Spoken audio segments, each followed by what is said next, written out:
Welcome to AgeLust, a podcast where we share uninhibited stories about aging, desire, and wisdom. We focus on quality of life issues like sex, hormones, and the messiness of getting older and anything and everything you might consider TMI. I'm your host, Jessica Badansky, a double board certified family nurse practitioner and menopause provider. I'm passionate about creating a community where we talk about embracing our gray hair, or even waxing it off down there, and how you're never too old to get an STI. And if you do, write me and we'll talk about it. While I am a medical professional, I am not your medical professional. Always consult with your healthcare team before making any changes. I want to tell you something about the guest I have for this episode, Anne-Marie McQueen. Anne-Marie was different than other people. She wasn't a provider. She wasn't necessarily a patient. She wasn't an influencer. She is a journalist. And she's been a journalist for over 30 years. She created Hot Flash Inc. The work that Anne-Marie has done has not only influenced my work professionally as a certified menopause provider, but has also influenced my health journey. She was the first person that I ever heard health anxiety. I think from that point on, I was ready to hear what she had to say. Anne-Marie launched Hot Flash Inc. in June 2020 to cover the latest clinical studies, treatments, products, guidance, and more via a weekly research letter. Hot Flash Inc. subscribers include some of the top CEOs, doctors, and other practitioners in the space. That includes me, alongside curious, open-minded women and other folks seeking to connect the dots and find their solution. She has now created a growing 20,000 plus global community crossing over 40 countries. And she's actually interviewed some of the biggest names in the menopause space. I'm going to urge you to do two things. The first is to like, subscribe, rate and review, AgeLust, of course. But the second thing that is so helpful is to join Hot Flash Inc. Sign up for her mailing list and her website, because Anne-Marie has created the Fix It Fast Perimenopause Checklist. 14 totally non-judgmental, evidence and experience-based things you can easily start doing now to feel better by the end of the week, if not tomorrow. This 4-page guide is going to give you so many ideas and so much help, and it doesn't even have to be if you're in menopause. This just shows you the work that she has put into understanding and exploring and studying this journey we call menopause. I hope you enjoyed the show. I want to say, and I'll say this again, if you have not signed up for Hot Flash Inc., the Substack, the email, then you are missing this amazing, I wish I had done it myself. Can you read that? The Fix It Fast Perimenopause Checklist. How fucking brilliant are you? Thank you. Yesterday I was at work at my 9 to 5, and of course I shouldn't say this out loud, and I'm going to say it. Sometimes I say inappropriate things, and they just burst out of me. Yeah, same. Yeah, he was kind of placed into a bad decision. And, knowing how the reproductive system works is just so vital to life. It is like reading is fundamental and know how, reproductive situations go. Here's the deal. This is AgeLust, and this is Anne-Marie McQueen with me, Jessica. I'm the host of this situation. And Anne-Marie McQueen is a journalist for over 30 years. And your focus has been, I'm looking at Anne-Marie right now, focus has been on perimenopause and menopause and hormones for some time now. But what I need you to know, Anne-Marie McQueen, is that you changed the way that I practice. What? Tell me. You changed the way that I practice. So when I think about this whole menopause space, which I believe is like a very tame version of like a Bravo show. Mm-hmm. It's like very like Housewives-y, where you've got like the Or the high school with shades of high school. exactly. Yeah. It's all like bullshit. It's all, you've got like these authorities who are bashing other people, one that is just so fucking grouchy all the time. And then it's like, if they're selling vitamins, don't listen to them. Don't buy. And I'm like, bitch, you're selling books and shoes. Anyway, yeah, everyone's selling something. And if they're not selling it yet, they're planning to, because you can't keep going like for free. Like that's just the way it goes. So I don't know. Those people that I often find are projecting in a way. And I do not understand a lot of what's going on, but we can talk about it. So how did that change how you practice though? So when I was in nursing school, I'd already had a degree, a bachelor's. I was already a parent, 2 kids. I was in my late 30s. And when you're in nursing school, you go through this thing where you're not everyone, I'm sure. Other balanced people don't go through this, but me. Where you're learning about all of these diseases. And I'm thinking, I have this very rare pediatric disease. I must have it, right? And so when you started to talk about your health anxiety, I was like, that's the name for it. I have health anxiety. I absolutely have health anxiety. And when I started myself, apparently I was talking about menopause in 7th grade. Thank you, Sunny Gibbons, for reminding me of that. But when I was asked to start to learn about it in 2017, I was very reluctant. Like, it was horrible, but I started to do a deep dive. The health anxiety and how you changed my life was around, I don't even know what year.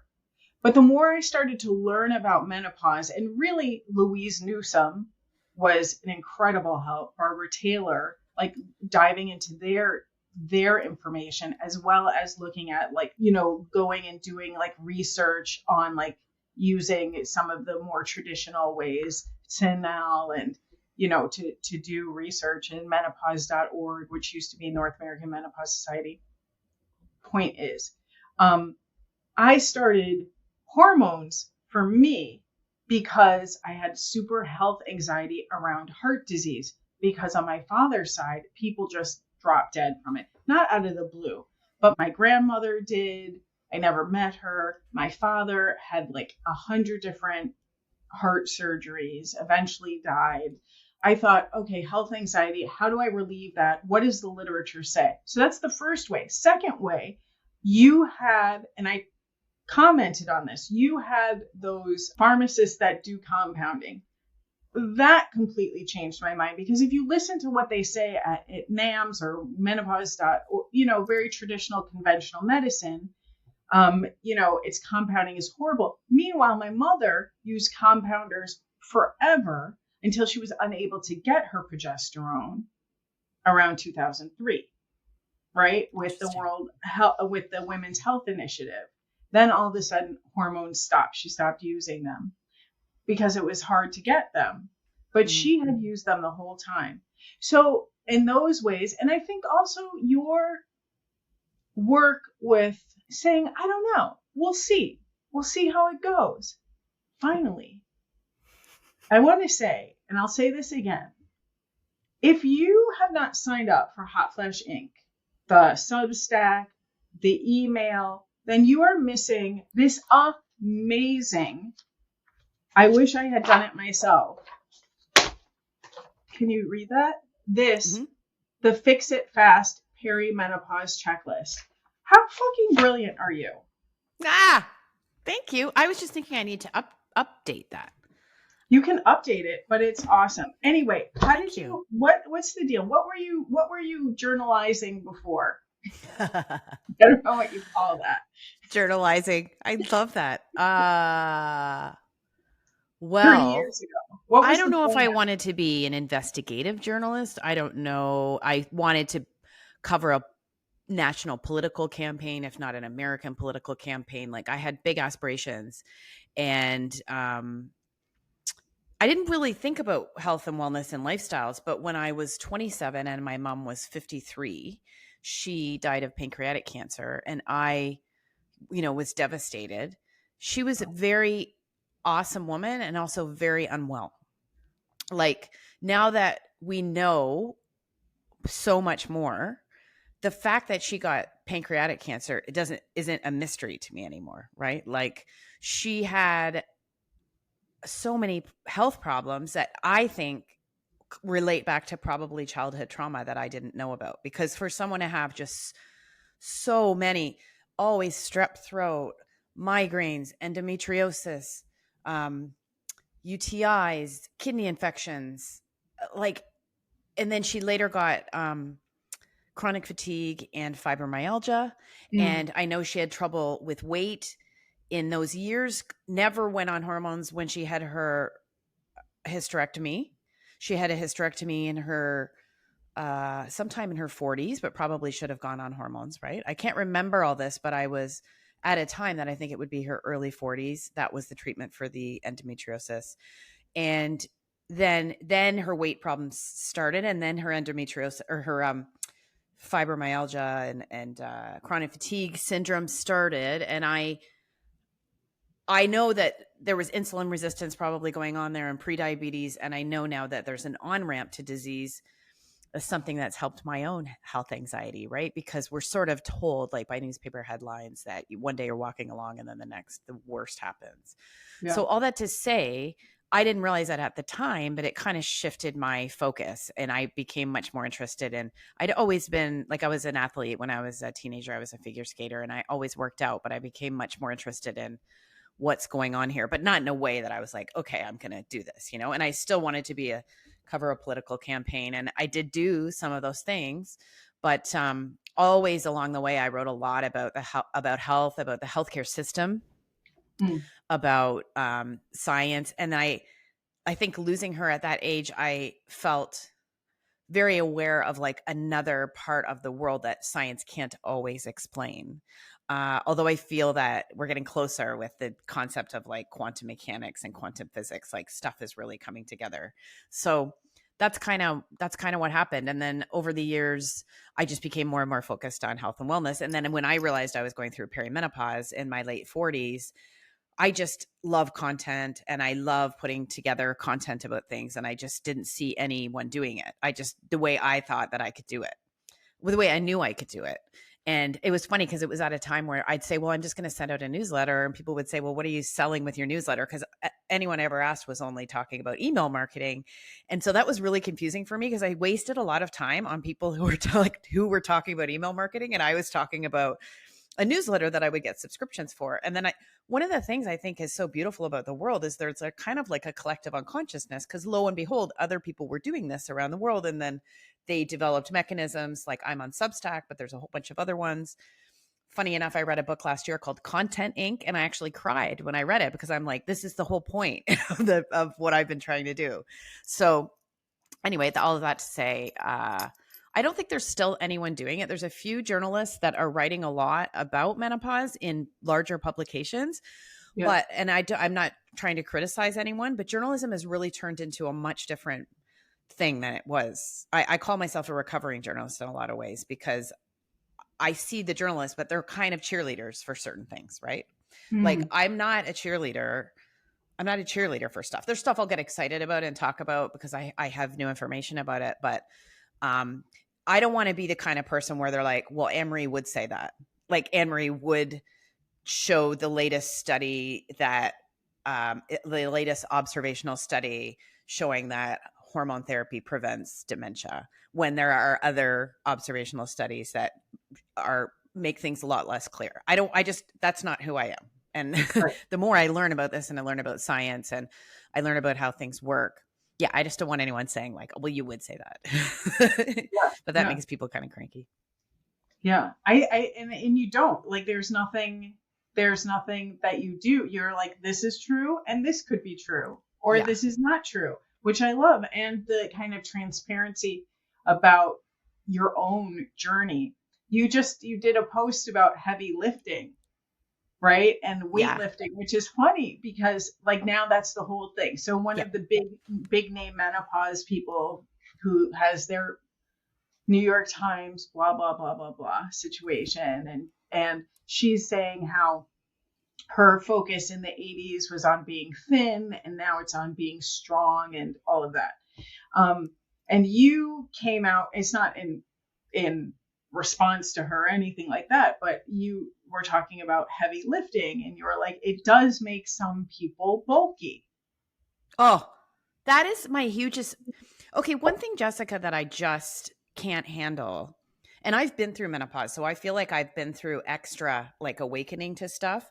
Yeah. But I was just thinking about this morning when I went to hot yoga. I am so sick of people telling us we're not doing enough.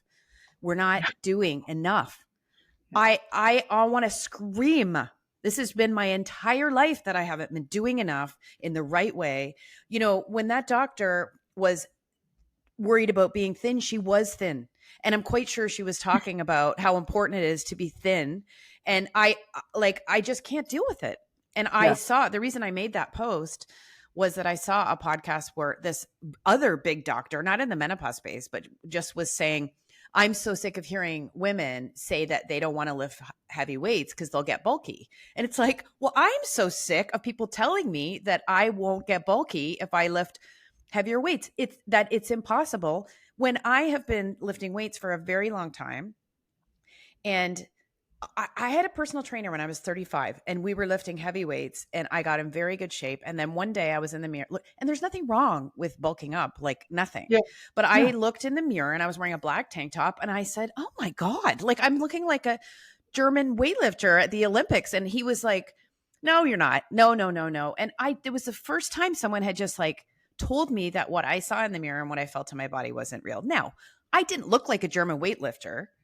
But I didn't like how my body was looking. And I have the kind of sturdy, muscular body that does get.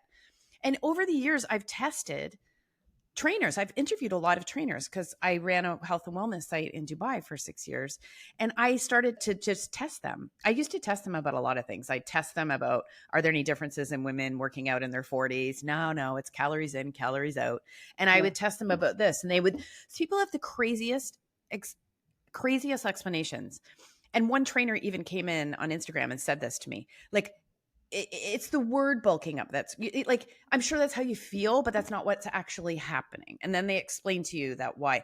And so many people wrote on that post, this is me too.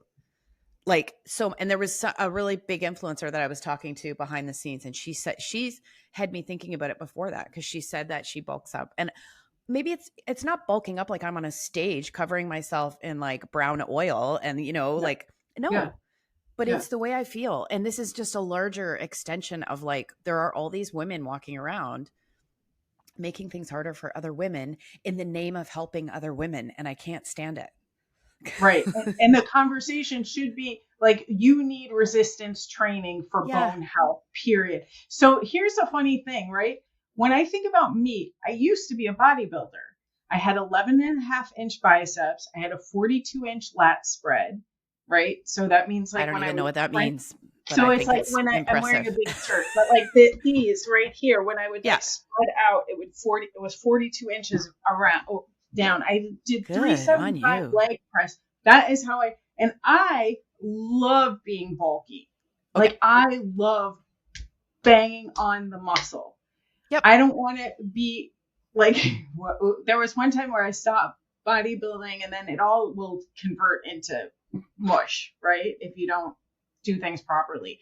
So I had stopped bodybuilding and then I went back to the gym and my mother had a fit. Like we went to work out. She's like, I will not be a party to this. And she like stormed out because I was starting to get big. But there are certain body types that will be bulky. That thin doctor is not going to turn into a bodybuilder. I know a bodybuilder who is a very slight, tiny person. And they compete and they win. They get medals, but they look more like fitness models than bodybuilders, right? And like when I think of fitness models, they have muscle definition but they don't look big and massive. So I think that you are 100% right.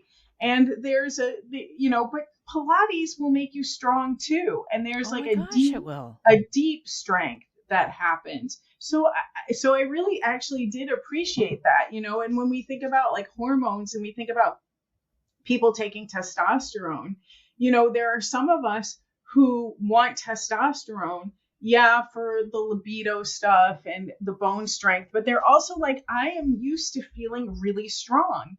And where the guideline is like, you should be able to carry 10 pounds over your head, right? To know that you've got decent strength, right? You should be able to lift 10 pounds. Like for me, I'm the type of person who's like, if I could do 30, I'm like, I feel good. Right. I feel like I'm on point. If I can lift 30 over my head, like that feels right to this body. Yes. And there's got to be, everything is one size fits all. And I say the same thing all the time about guidelines. Guidelines are that. It's like, for the majority of people, this is what works well. And for other people, this is, not. And I think you're talking about labs too, because that'll come up, or you'll talk to providers who are more holistic or integrative or functional. Oh, that's the other way how you changed my life.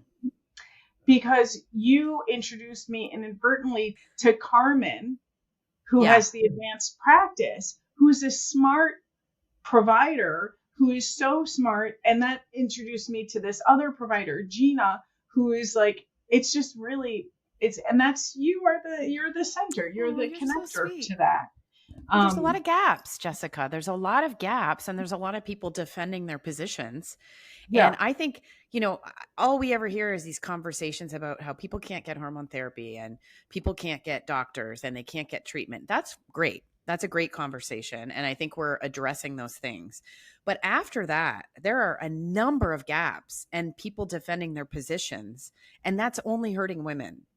Like it is so different the kind of care you could have if you went to a naturopathic doctor, or you went to a nurse practitioner, or you went to a GP or a gynecologist. And all the people over here will say, this isn't a real doctor. This isn't. Meanwhile, these people are out in front and have been treating women successfully for a long time. Not all of them, but they're much more aware of the nuances in hormone therapy. Like I could go on and on about this. I've interviewed doctors who don't think of progesterone for any other reason other than to oppose estrogen. When women have hysterectomies, and we always hear about the power of estrogen alone, and when you don't need progesterone to offset estrogen if you've had a hysterectomy, if you don't have a uterus, because progesterone is traditionally used in traditional medicine only to prevent thickening of the uterine lining. And over here in the naturopathic world, progesterone is used for a whole bunch of things, and not just naturopathic world. Like Dr. Jerry Lynn Pryor is an endocrinologist, is at the forefront of this. Progesterone for hot flashes, progesterone for mood, for sleep. So I've talked to doctors who don't seem to have one clue that progesterone is good for anything but to oppose estrogen. And that's crazy because we have lots of progesterone in our body, and it's actually the receding progesterone that sort of kickstarts the chaos of perimenopause, in addition to other things. So when I see those doctors, and I've interviewed some of those doctors, I'm reading some of those doctors' books, I'm getting to page 25 and nary a mention of progesterone. I'm like, this is not helping. This is not helping. This is really scary to me. And then I come along, and I this is the first time I haven't had the weight of an organization behind me, but I am profoundly irritating to people because there's a dissonance, right?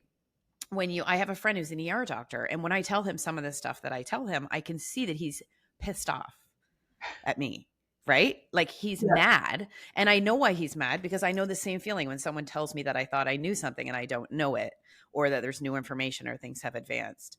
So anyway, that was a big rant, but 10, 20 years from now, we're going to be having a big different conversation. And you know how long it takes for information to get to your doctor's office, for your doctor to change their mind about something or even get the information.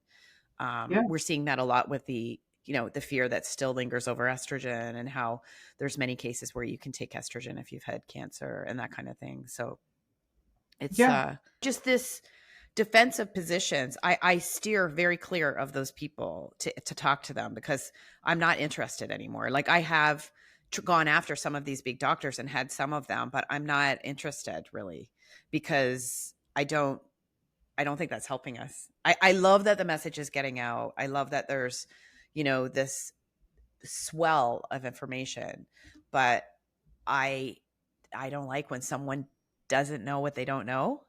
When someone knows that they don't know what they don't know. Does that make sense? Yeah. Yeah. And also it's like, that's not what the guidelines say. Well, yeah. Okay. But I'm telling you that this person had a hard time like holding on to pregnancy, had miserable periods their whole life, never has, I'm thinking about one person in particular, hasn't slept in 30 years, right? Chances are, like, what's the big deal if we try a little progesterone? Yeah, what is the big deal? I love low and slow. Yeah. I love low and slow for for cannabis, or like people that are experimenting with psychedelics. It's a really great way to on ramp to something. I don't know why.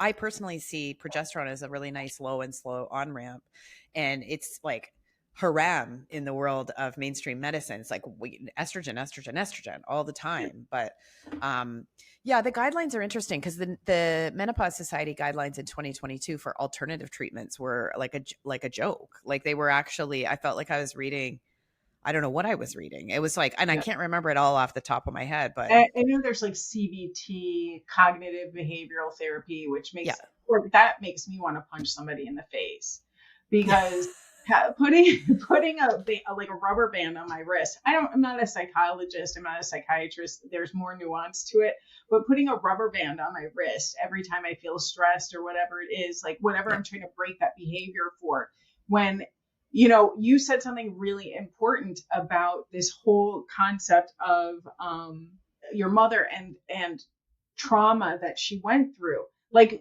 they're just coming around to the fact that the ACEs score that adverse childhood experiences plays into your menopause. So your ACEs score, they're saying, look, we're not saying that if you have a high ACEs score, you're going to have postpartum depression. But we've noticed that people with really severe postpartum depression have a high ACEs score. And they're also finding that with menopause too. I mean, all of this stuff is just, that's not a cognitive behavioral therapy thing. That's like, how do we deal with trauma? How do we clear it out? That's a Gabor Mate situation. Like, let's pull out the big guns and really like pull this trauma out and cleanse it out kind of situation. Oh yeah. And I've been doing that in recent years to the max.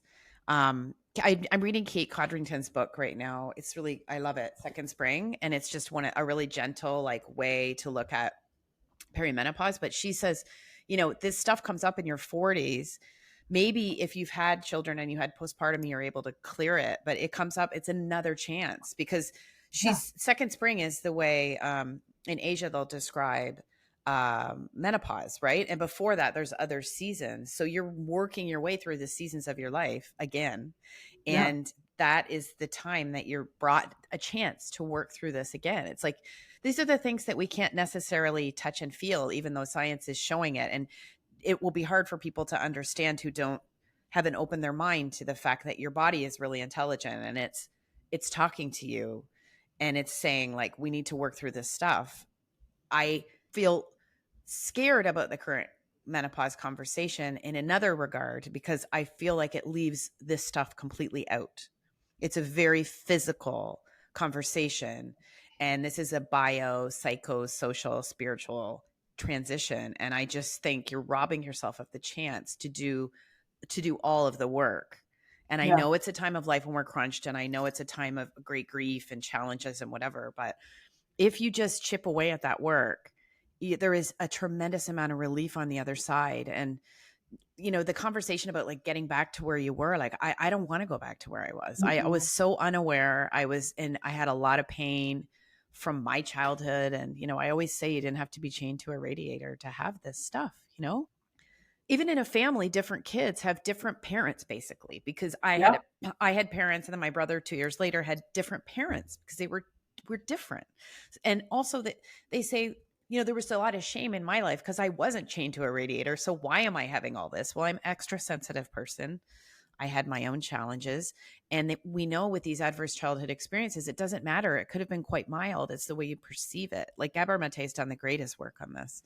And a lot of times working through this stuff is like, it's somatic work. It's breath work. It's screaming. It's like throwing things. It's like all systems thing. It's journaling. It's like, I've had CBT once when I was really struggling, Jessica, and look, I know it's an evidence-based form of therapy, but I was so upset when I left that office because I just wanted to talk about what was going on. And she kept saying, see, now we need to, and like, it felt cruel for someone who was in, my early 40s and I was in distress. I now know, like, I get emotional thinking about it. I was in great distress and I didn't know what was wrong. And when I wandered in that office, and I encountered someone who had like no ability or ability to talk to me or interest to talk to me and just wanted to do these workbooks and these different procedures. I think this is why this gets so much like vitriol online. I'm sure it worked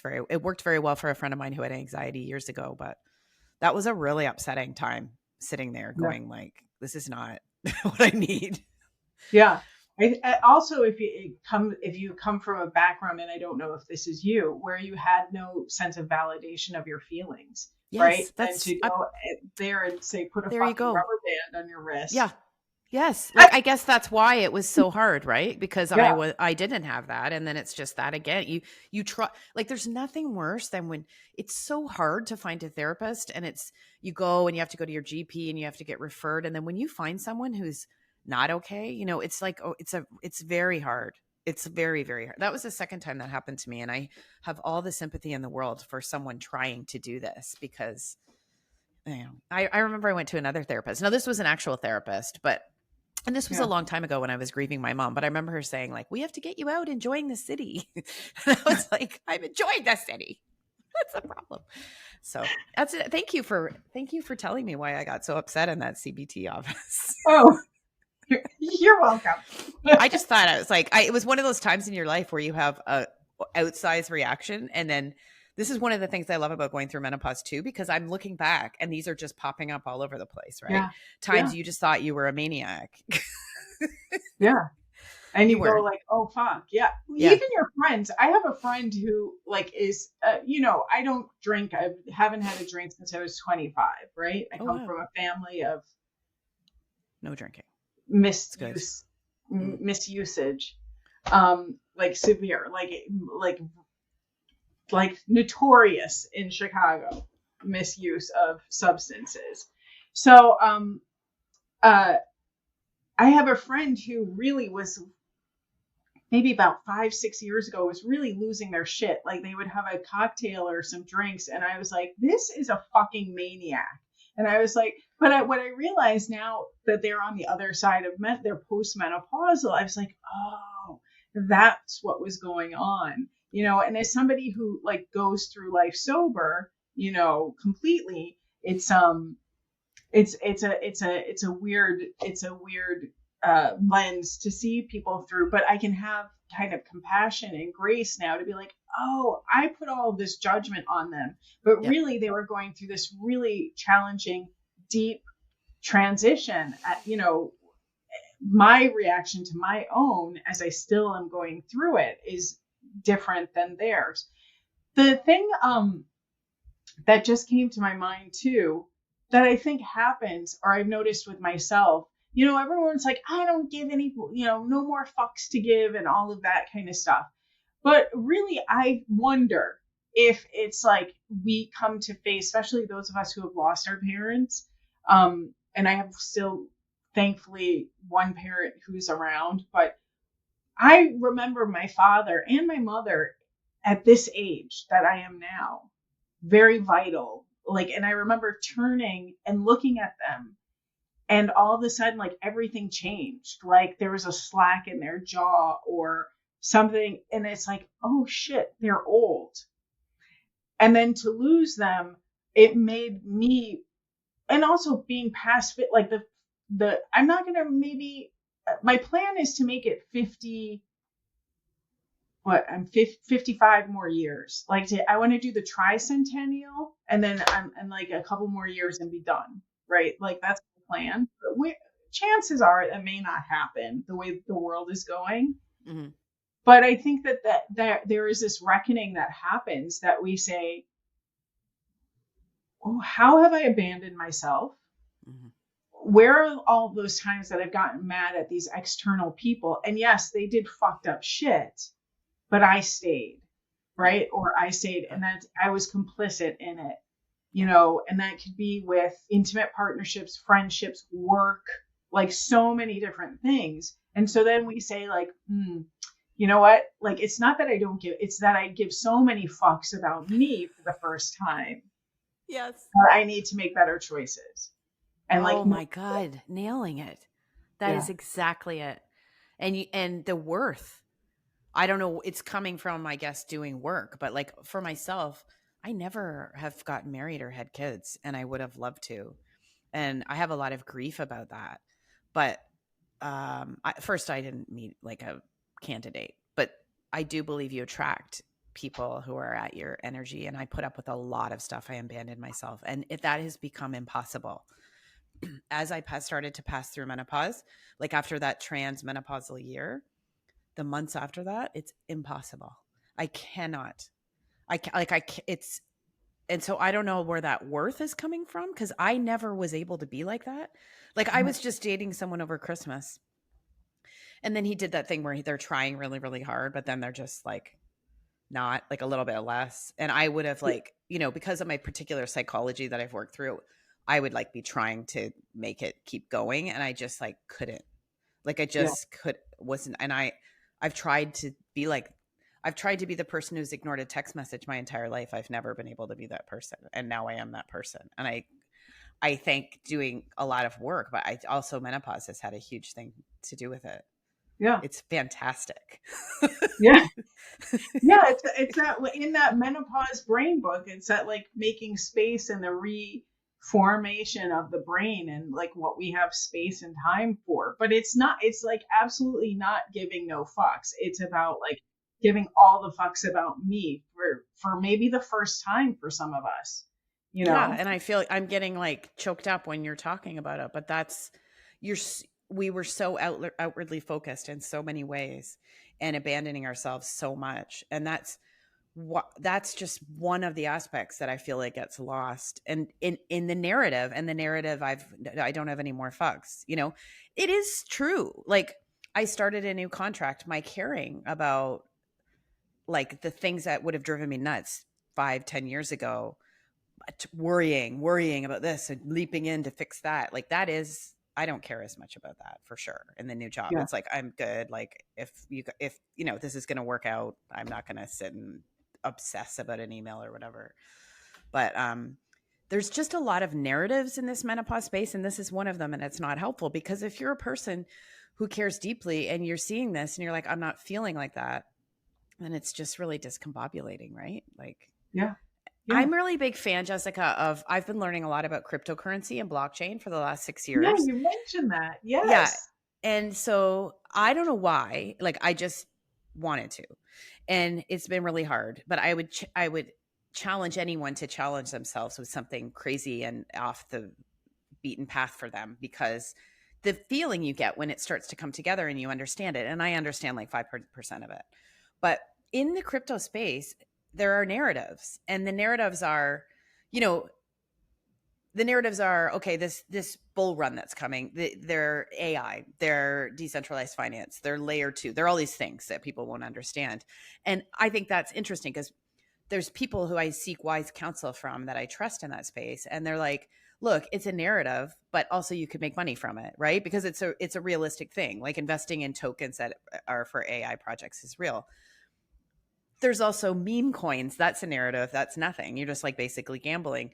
Narratives are fine in that space. If you have money, you can lose it. But when it comes to your health, it's not okay. Yeah. Like it's not okay. And so that's why I get really crazy when I just hear these narratives that aren't true, because they're funneling people in directions where they don't necessarily need to go. So, you know, one of the narratives right now is so bullish on hormone therapy. And that's great because people are getting hormone therapy, and we had the Women's Health Initiative and everything went sort of doolally and people weren't getting it, but the pendulum is swinging really quite far. And I worry about that. You know, there's doctors saying, there's really popular doctors on social media saying that we need hormones because we used to all die at 50. Every woman died at 50. And now we're living longer and we don't have any hormones in our body. And that's just like the most simpleton explanation and wrong as can be. But there are popular doctors that are saying this and believe it. That doesn't make any sense. Like, what did all women died at 50, but all men lived? Like, women used to live long, or they lived short, and then the average age was 50. So that's just the kind of thing. If you're going on hormone therapy because you heard a doctor, sounds good, saying that, that's not a good reason for you. You need to go in for your own reasons based on truth, or as close to it as you can find.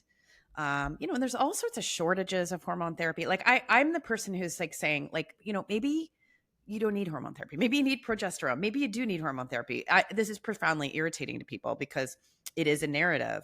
But I'm seeing all sorts of people saying, I'm on my last patch.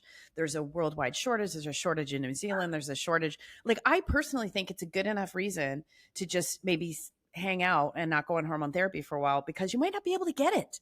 And like life is, everything's running out. My phone and my computer and like soon your electric car. So I don't know, this kind of thing isn't always popular, and I went off on a tangent, but it's just, is it a narrative? Does it line someone's pocket in a way? Because so many of these doctors are making really good money. The more famous they get, this public speaking circuit, private clinics, you know, and just sort of, you know, it's online, all there. All the online companies now that you can get. There's, you know, Winona, MIDI, Electra, Alloy. It's great because you can get your care, but I always say, maybe don't get all your information from those companies, right? Because some of them are more responsible than others in the way they portray this. And I do know of some that will never tell you a poor result from hormone therapy, will never tell you about side effects. Like it's gotten to the point, what it concerns me, because I saw a doctor I respect who posted on social media about side effects of hormone therapy, common side effects of hormone therapy. And there were women in the comments that had such great dissonance to see side effects mentioned. I saw people saying, this is irresponsible. I saw a woman say, can you show me your scientific evidence for these? And it's like, scientific evidence? It comes straight from the manufacturer, I would think, and women who've experienced it. And that person's trying to sound like they're, you know, like that's it. I've noticed it's great. People are more discerning, but that was not a good discerning. People in the comments were not happy that she was talking about side effects. This is not helpful either. My goodness. Like side effects are real. And they happen with everything, including supplements, and even something you might decide to start. You might get a side effect from iced tea. Like, you just don't know what you're adding to your life, and ignoring and denying and not being able to talk about it. And some of these companies, their information that they're presenting online will never show you the other side of this. And I think this is damaging to women as well, because if you treat hormone therapy like a silver bullet and you're expecting for the magic to like come shooting out of the sky, you prescribed enough, right? Like that you have, it's a dance. It doesn't work for everyone. It works differently for everyone. It works great for some. Sometimes you need, right? Like, even for me, like, you know, I've changed. I'm going to give you a story. So I have, one of the benefits of having being an NP is that you know a lot of NPs, right? So when I started hormones, I started them. I talked to NP colleagues. I started hormones, and I started a patch, which was 0.05, which is right in the middle. And I started progesterone 100. It made me really sleepy. It took me a long time. I got on my stride. Then I started to feel like it wasn't really working. So I went up on the patch. little bit later, I started to feel super depressed. I'm talking about, I had already been on it for about 2 years, but super depressed, so depressed that it was scary, frightfully scary, frightfully scary. I went to a menopause provider who, in a hospital, teaching hospital, specialized in that, they're known on the circuit, and said, look, this is what's going on. They said, well, let's put you on Pristiq, right? Pristiq is an antidepressant. I did not feel good about that. I put myself on SAMe. Please do not take this advice. Don't do what I'm doing, but you might want to do what I'm doing. Okay. So, and then I talked to a psych NP friend of mine and somebody else, 2 different people. One person who's an NP who's like I call her like the Chelsea Handler of NPs, because she'll try anything. She's like, yeah, do it. It's great. It's all great. And then I have the psych NP who's like, it's hard to get off of that medication. So I said, I'm not going to do an antidepressant. I said, well, maybe if I up my estrogen, that'll do it. So I upped my estrogen to 0.1, which is the highest patch you can get. And what happened is that the depression went away within a week. It was awesome, incredible. I felt wonderful. A couple months later, I was exhausted at 3 p.m. Exhausted to the point where I felt like I could not function. At 3 p.m., it made me feel like I had been, like when I was pregnant, like I could not function. And I decided to do labs. Now, labs are a big deal in like the Menopause Society. It's good to do labs, like know what your cholesterol is, know what your thyroid is, know what this is, but you just need basic, right? And then we can add, we don't want to know about the hormones. Although if you're on hormones in England, if you're on hormones, they will check the levels. I think they're a little more liberal with that. So I looked at my levels and I remembered, and I looked at something called ferritin. So I've always been borderline anemic to really anemic. So when I had my colonoscopy, the gastroenterologist said, I want to do an endoscopy too, because you're slightly anemic. I was like still within normal range, but low normal. So I looked at something called ferritin, and this is actually Carmen, Gina, they're doing this whole functional thing. And the ferritin is how you store your iron. Now I lift weights every day. I was doing all the right things, meditating, eating well, drinking well. I don't do drugs. I don't drink alcohol. Sleep is shit. My sleep is shit, but that's not because I can't. It's like, that's me. Like I'm a toddler. I protest. I sleep protest, right? I'm working on it though. But I lift heavy weights. I exercise. I do dance. I do Pilates. I lift heavy weights. I'm doing all the things, right? Yeah. Sex, all the things. And still this exhaustion. So my ferritin was 17. It should be at least 60 and 70 if you're, and higher if you're like an athlete. I'm not an athlete, but 17. So I started iron, and my testosterone, I had no testosterone, right? Everything else was like, okay. Point is, I started to take an iron supplement. Okay. Because foundational, right? Root cause foundational says like, let's sort those things out. And if you're anemic, you're going to feel depressed. If your vitamin D is low, you can maybe feel sadness. Like all of these things are exhaustion. For me, the, low ferritin, low iron stores can cause sadness, right? And also you can't function. Started to take it. Hemoplex, the best fucking product out there, and it's cheap. It's like $9. Nice. Right? Hemoplex, started taking it. I don't even take like the 3 pills. I just take one. Everything started to get better. Fast forward, I go and talk to, and I gave myself I lowered my patch, and I gave myself a little bit of testosterone to balance it out. I go back to my conventional menopause provider who says, you're not anemic. You don't need this. You don't need that. Everything is fine. You're all within normal. Like, And I said, well, all I can tell you is taking the iron, I feel better.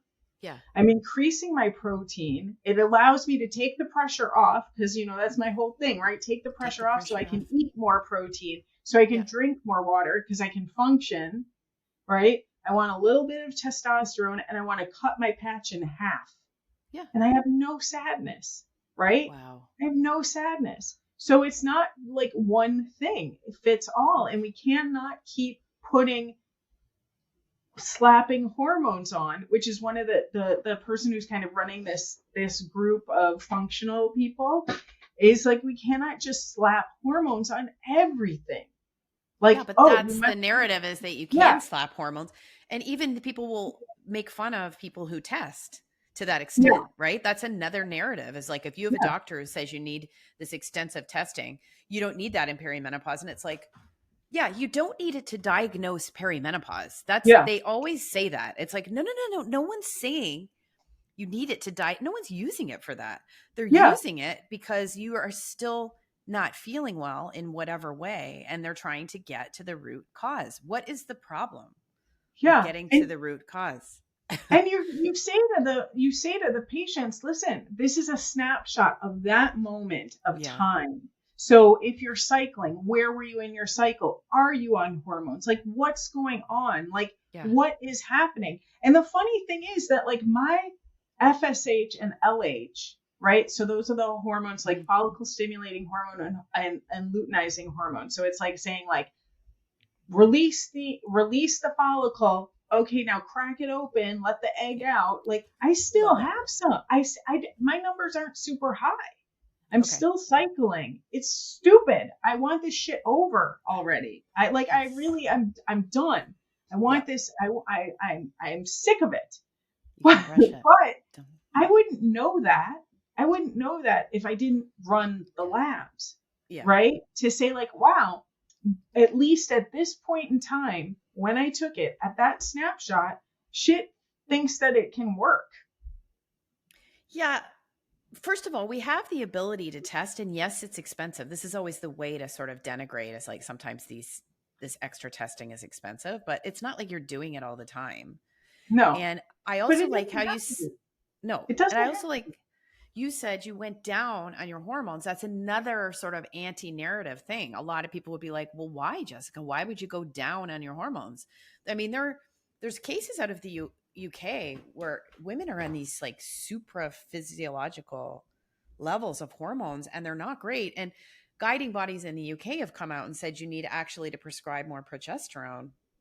Yes, they raised the levels of progesterone that prescribers should prescribe, I believe, in directly responding to these private clinics that are prescribing too much estrogen, but not saying it. And then this is what's come out of the UK. What about in the US and the British Menopause Society? So that's just something you sort of, we suffered with losing our access to hormones and being told that they weren't good for us. And now it's like, slap on the hormones. And that's a pendulum that I believe has swung too far, because you do see comments. Social media is just a good barometer for this, where you see people saying, I've done this. I'm still trying to get my levels right. I'm still trying to get my levels right. I saw someone write on one of the popular doctors, like, it's been 2.5 years and I'm trying to get my levels right. I haven't found and they just said, like, you need higher doses. That the doctor literally wrote, you need higher doses. And it's like, 2.5 years, this person is not being helped. Like, I don't know that that's the answer. I don't know that that's the thing I would say to them. Like, no, 2.5 years is a long time. Yeah. I would want to know, like, what else is going on? What else could it be? Could it be that you have no iron storage? Maybe. Could it be that you have no vitamin D? Could it be like you're not drinking enough water? I mean, who knows? You have thyroid problems that you don't, undiagnosed thyroid, Hashimoto's or low thyroid. I mean, these things are all, could you have gut issues that you don't know about? We have barely any research in the interplay between the gut and perimenopause. And that, I mean, for me, that was a huge thing that just blew open in the last couple of years, because I always had IBS. I mean, we bring, Jessica, everything we bring with us impacts our perimenopause. And so I came into this with IBS, just running through my life, always with diarrhea. I just thought that was normal. And I would be just, coffee. And then I'd go on vacation. I would be so tired. I remember thinking, I don't want to go to the pyramids. I'm so tired. Yeah. Like I'd be trudging around some museum, just like dying of tiredness, thinking of when I could have a coffee. And then you do that for a couple decades, and whatever it is you've done, it's going to blow up. Right. And it takes more, I believe. And I think the evidence would show that it takes more. Like, I don't know that if you're having some of these problems, that hormone therapy is going to fix it. Yeah.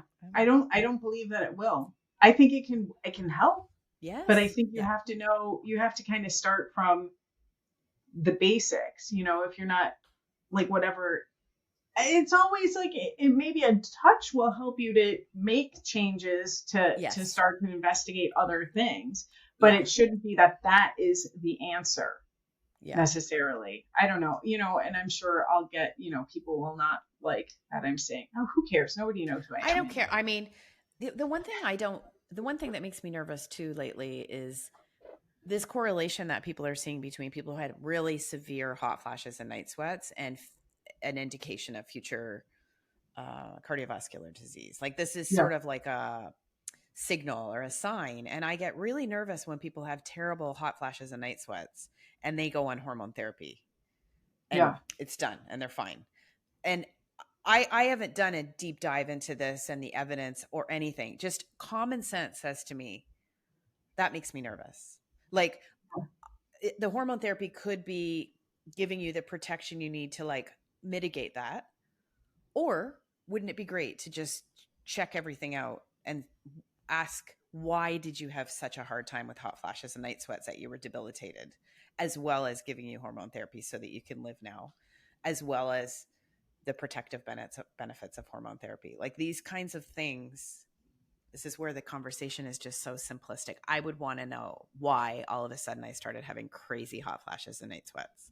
Yeah. Beyond just my estrogen was dropping, or, like I just, I don't know. These are but I make everything too complicated. So, but I think that's the difference between, wellness, right. And well care, as opposed to, it's, Joan Price, who is in her late 70s. So I started all this because my real focus is I love the concept of talking to people about sex and aging about sex. And so she tells this story about this couple, and they broke up, and like one of her first signs of heart disease, she had this person, not Joan Price, but in the story, this woman ended up having a heart attack. She was postmenopausal, and all of a sudden, like within a day, like she stopped lubricating, period. Right. Like she stopped having vaginal lubrication and stopped having like any kind of sexual response. I'm not saying this story perfectly, but like in hindsight, that was her first sign that her circulation was not happening. Things were not okay. And it's like, hormones probably could have helped.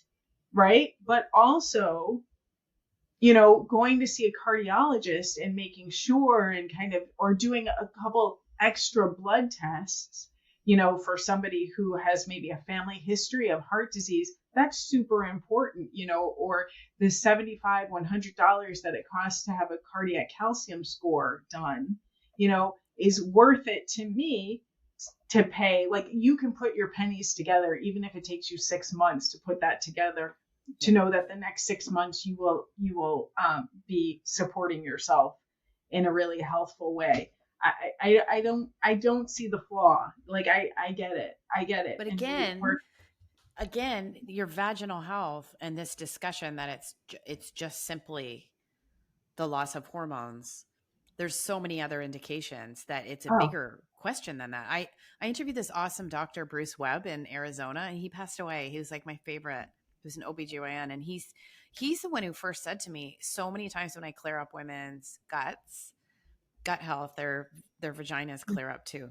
Yeah. And it's like a lot of the problems go away and the lubrication comes back. And that's like, everyone needs to be on vaginal estrogen, but like, is vaginal estrogen going to address it if you've got these signals and signs in your body that you could be addressing now. But like, I don't know, these kinds of things, we all want a simple solution. Like life is complicated enough, but I really think, and I also think this time in menopause and perimenopause is created for us. Like, so that we, like, cause we're trying to figure out our own intuition. We're trying to grow and become the people we are always meant to be. I believe this is also part of the challenge, right? Like not just saying, oh, okay, like I'm all sorted, and then ignoring the parts that aren't sorted or don't feel sorted. We've done that our whole lives. This is the time now to like, and it takes a lot of time. It takes effort, and it's hard to find a doctor, and then it's not the right doctor and get another doctor. But this is my problem with narratives. You know, the narrative about vaginal estrogen is that vaginal estrogen will sort all these problems out and you don't have to worry anymore and you stay on it for the rest of your life. I don't know how many women know that these can be indications of other problems in your body. Yeah. It's the same as your oral health, right? Like same as your oral health. If your gums are bleeding or you have sores, like these are all signs. We're just one big tract. So. we are. And the body is going to tell you. I was listening to a Gabor Mate thing. I don't know what time we're at. Oh yeah, I do. 58 minutes. Okay, I won't keep you too much longer. I was listening to a Gabor Mate thing, and he was saying how he was talking about women, frigid women, not that way, but yeah, he was talking about frigidity of women in sex, and like how it's a freeze, it's a trauma response. It's like not, it's just so there's so many layers. Okay, this is what I want to ask you. Just because you brought it up, I want to ask you 3 things. The first one is, tell me what you think about menopause and money. Oh, interesting. Well, I think, you mean my own beliefs about money? Well, you've got some beliefs about money because if you're doing the cryptocurrency thing, and this is like your interest. And I also wonder, because as we move through menopause, and like that's usually later in life, time is finite. Yeah, I have big thoughts about this. So I came from a family where my dad always said you can't keep up with the Joneses, and I went to a school, high school with a rich cadre, and my friend and I always hoped that we would move over to their area of town, and my dad toyed with it. He never did, and there was some negativity in my house towards people who have money, although my dad did well. And my parents fought about money a lot. My mom was like irresponsible with money, and she would overdraw the account and she would spend. So there was, in my house, there was a lot of stuff about money, and I developed a terrible fear about money. I developed a terrible fear about basically everything. I just always felt like I was going to get in trouble. And even though I've done like really responsible things with money, like when I got my first journalism job making no money, I wandered in and got what we call in Canada RSPs. I put $25 every 2 weeks. That's equivalent, I think, of your IRA or whatever. I've done responsible things, but I never believed I could have money. Journalism is a career where you don't make much money. You're told that you're never going to make much money. I just never believed that I could have much money, and I wasn't responsible with it. And I just had incredible fear about it. And then because my mom died when she was 53, I think people who lose a parent young, they just don't see past that age. That's a pretty common thing that can happen. So to me, I just never saw past 53. And I always thought, well, I'm going to meet someone and he'll take care of it. And I just really always thought got mad that my friends had someone else that could take care of it. I've since learned that lots of times they don't take care of it in a very good way, right? Like when you farm out your financial wellness to a husband, it can be a disaster. I believe that you should always know what's going on with your money, with your family money. I believe you should educate yourself, and so I had financial advisors. I didn't know what was going on. I would feel sick if I had to meet them. I wouldn't look at my money. I would just if I got money, I would just shove it. Like I just had a very bad feeling about money. And then for some reason in the last couple of years, I'm like, this is bullshit. Like I'm fucking done with this. I'm done with being scared to look at my money. I've been lucky. Like I've gotten money in my life. I went to the Middle East. That was a big boon. So I've done a ton of work, like a ton. And I've had to learn to trust myself. And, what I realized over the years is if you figure out what's going on, more and more tools have come to help you invest on your own and to understand this stuff. And, a lot of times these financial advisors are just trading on fear, just the same way that people are doing in the menopause space. It's the same way they've been doing in all parts of our life, our whole lives. And the key is to figuring out and learning by myself, and the strength and like growth that has come from that. And that is from menopause. Like that is from my hormones changing. That is from me saying enough. That is from my, just the outward believing this financial advisor and trusting them, and then, but not feeling ever good, I know what's going on with my own finances now. I have an independent consultant. I just went to meet him and I thought, gosh, I just feel so good when I go meet Henry. It's like, I don't feel ill, so I don't know. That's probably more than you ever wanted to know. But I believe that if you just got your head in the sand and you don't understand what's going on, and you think someone else is taking care of it, and money is like energy, money is a tool. And, that's all it is. And if we have more money, there's nothing wrong with having money. If we have more money, we can help more people. If I'm making money from Hot Flash, I used to say Hot Flash is just like, oh, I'm not a businesswoman, whatever. If I'm making money from Hot Flash, then I can do more. I can get this information out, which I don't want to sound like a egotistical person, but I believe it needs to be out there. There's people with great resources selling other narratives. So yeah, I think it's huge. I think it's part of your transformation. I think the money piece is huge. That's a hard piece for me. I love that. It's hard. And I believe me, I know I have been sick to my stomach about money. Like it's made me ill just thinking about investments and having enough money to be, I was always so scared of being like an old lady. I read a column once about a lady, a female writer, who saw a lady crossing the street and she dropped her bag and there was like dog food cans in it. And now I think the woman just had a dog. Like now that I think, how did this reporter, the columnist, know that she was eating the dog food? Like, I don't think that she I think it's a much more likely scenario that this lady had a dog at home and she was only getting the dog food. But that seeped into my brain. I think this columnist was completely projecting. Like, I wish I could go back in time and read this insane piece of, but anyway, that's like that when, that was my impression of what my life is going to be like now. And I had a come to Jesus moment a year ago. I went to Thailand. I was at Koh Samui staying at like a really cheap, beautiful place. And I was in the water, like flipping out about my future, flipping out because all my friends are starting to retire. And that happens way sooner than you are ever ready for. And I have friends who are wealthy, like they're couples that haven't had this problem. They've been working together and buying properties and all sorts of stuff that's like hard and scary for me to do on my own. And so it was just all hitting me. And I was in the water and I was like, okay, well, if I'm going to live a long time, then I have time to get my shit together. If I'm going to live a short time, then it doesn't matter. And if I'm going to live a medium time, it doesn't matter. So none of it matters. And that's just the way I decided to approach it. And then I've been learning, like, I love the concept of exponential growth because since then it's like continued like faster and faster. And that's a huge part of my whatever transformation, I think, through menopause. That's amazing. That is really stick with amazing. Stick with it. Well, my little Robin Hood is like silly, but a lot of women wouldn't even know how to do that. A lot of people wouldn't even have a clue. That's a whole topic.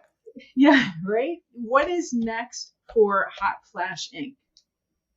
So I had like for 3.5 years, and I've always worked as well, right? Like I had another job, but I just was crazy, probably like in a way to get through this tumult of perimenopause myself and COVID and everything. I've just worked like crazy. I love it. Like I love nothing more, but it was getting really chaotic behind the scenes. One of the things I've realized, although I don't have an official diagnosis, is that I'm pretty ADHD-y. Like I have tremendous focus, but also my dad called me Ichabod Crane. Like I will just go off in a whole bunch of directions. So behind the scenes, it was very, very unorganized, which was driving me crazy. And I read a book about the McDonald's brothers. And I guess they closed their business down for 3 months and then they retooled and reorganized and they came back and soared. And I thought, okay, that's what I need to do. But then my father died suddenly in February and I just got really knocked sideways. And I just wasn't sure if I was going to do it. I knew I was going to do it, but I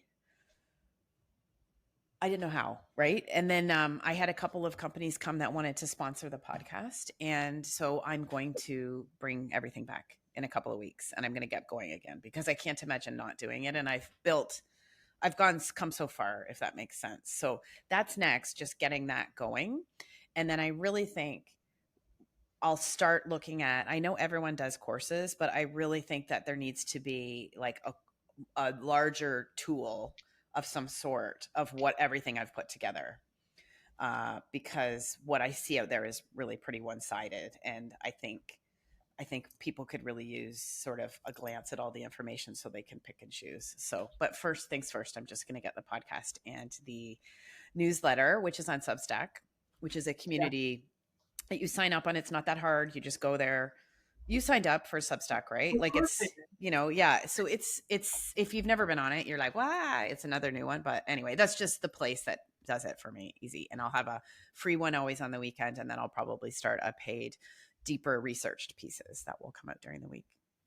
That's great. And then everyone should sign up on Hot Flash Inc. and get the Fix It Fast perimenopause checklist, because it is absolutely incredible. It's 14 steps and they are so good. They are just so good. They're so easy to do. And like the investment is, so maybe you buy pycnogenol. Okay. No one talks about pycnogenol. It's such a good supplement. Yeah. It's neat. Yeah. And, I mean, that's for hot flashes. It's amazing. It's so good. And, what I love is that when you look, each 14, you can't really see this, right? Because it'll like, oh yeah. So this is like, gives you an explanation of why. So it's not just a list. It's so good. So everyone needs to sign up for Hot Flash Inc. And Hot Flash Inc., just so you know, like that, it's not always like, here's the study that says it, although sometimes it is.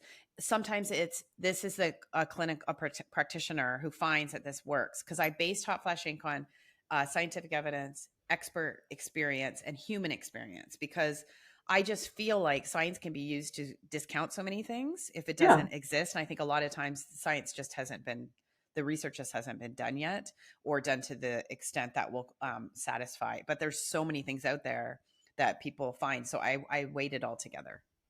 I did an IRB approved research study for my master's degree, and I didn't need, whatever. I did it.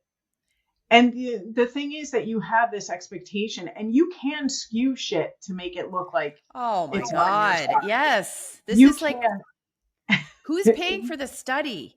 Where are the findings? Did they shove them in the appendix and the footnotes? Because a lot of times shit that if someone's, first of all, I want everyone to know, if a company's paying for a study and you think those researchers aren't going to find something to say that the product, they'll find something to say that it works and skew it.